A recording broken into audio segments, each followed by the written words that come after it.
Explainer, where we pull apart the magic of a story to see exactly how it ticks. Today, we're taking a seemingly simple, fantastical story, The Boy Who Found a Door, and we're going to completely deconstruct it. We'll reveal the hidden mechanics, the literary theories, and those timeless storytelling structures that are operating just beneath the surface of this really charming narrative.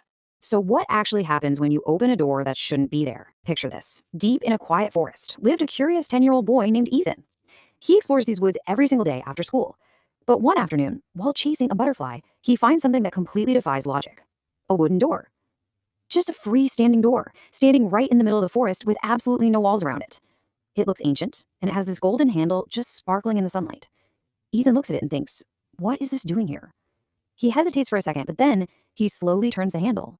Now, the exact moment Ethan turns that golden handle, he isn't just opening a door. He's kicking off a narrative template that has existed across human cultures for thousands of years. We can map his journey directly onto Joseph Campbell's famous monomyth, which you probably know as the hero's journey. Outlined way back in Campbell's 1949 book, it breaks down into three main phases. First, the departure from the ordinary world. Then, the initiation through a threshold of trials. And finally, the return back home, forever transformed. By turning that handle, Ethan is firmly planted in hour one, the departure. So, what happens next? Well, the door opens. Ethan steps through, and on the other side is this breathtaking hidden world. He's looking at giant flowers, floating islands, glowing rivers. He literally leaves his ordinary reality completely behind, and he just stares in absolute awe, saying, wow, this can't be real. And this awe-inspiring moment brilliantly illustrates our first major literary framework. What Ethan has just experienced is the defining catalyst of a portal fantasy. Think of it as a narrative where characters enter a self-contained fantasy world through some kind of magical gateway. The focus relies heavily on exploring that brand new reality. Portals basically serve as these versatile devices that let characters pass from our primary world into a secondary one. Usually it's a place with radically altered physical laws, like, floating islands and giant flora. But there's actually another really fascinating cultural parallel here. This setup perfectly mirrors the immensely popular Japanese fantasy subgenre known as isekai. If you translate that literally, it means different world.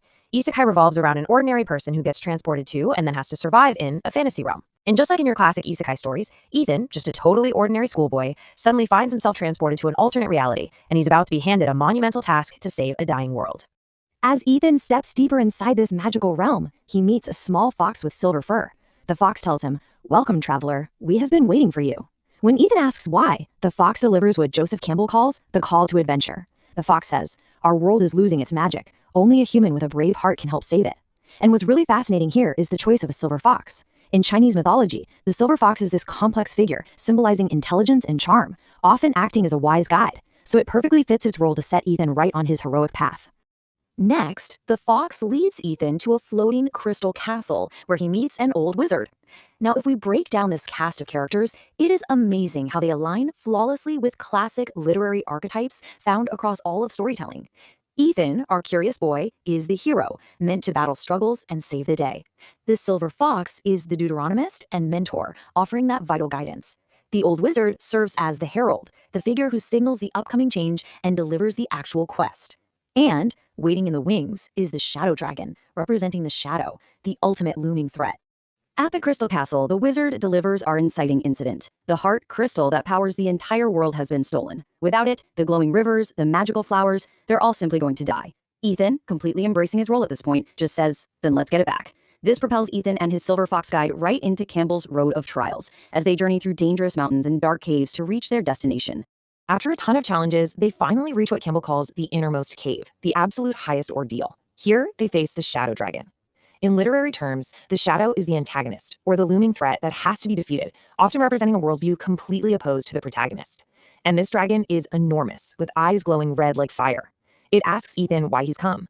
When Ethan demands the crystal back, the dragon challenges him, saying, then prove your courage. Now this is where the story brilliantly subverts all of our expectations. Normally, you'd expect the classic dragon slayer trope to kick in right here. The traditional hero fights the beast, slays the dragon, forcefully takes back the prize, right? But look at Ethan's approach. Instead of drawing a weapon, Ethan steps forward peacefully. He offers friendship. He tells the dragon, you don't need to be alone. You can come with us. He chooses a profound act of pure empathy. He tries to understand the monster rather than destroy it. So why does this work so powerfully? Well, it's because the story is utilizing a specific modern character trope known as the lonely monster. This is an isolated antagonist whose loneliness is heavily highlighted, which gives them a sympathetic edge that completely subverts the whole idea of pure evil. The dragon is genuinely shocked by Ethan's kindness. I mean, no one had ever shown him that before. Slowly, he hands over the crystal, admitting, I only took it because I was lonely. The villain isn't defeated by violence. He's defeated by compassion. Back at the castle, the crystal is finally restored, and it is a beautiful scene.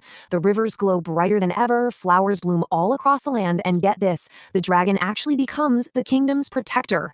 Ethan has totally saved their world. But, it's time to go home. The silver fox walks him back to that original wooden door and leaves him with these beautiful parting words. He says, "Whenever you seek wonder, the door will find you again." Right before he leaves, the wizard rewards Ethan with a magical compass that will always guide him toward adventure. In the context of the hero's journey, this compass represents the ultimate boon. Think of it as the metaphorical elixir of knowledge, or the treasure the hero gains. It symbolizes retaining the wisdom gained from the journey and successfully integrating that magical experience back into the ordinary world. So Ethan steps back through the door, finding himself right back in his familiar, quiet forest. The mysterious wooden door disappears completely. But the narrative doesn't leave him empty-handed.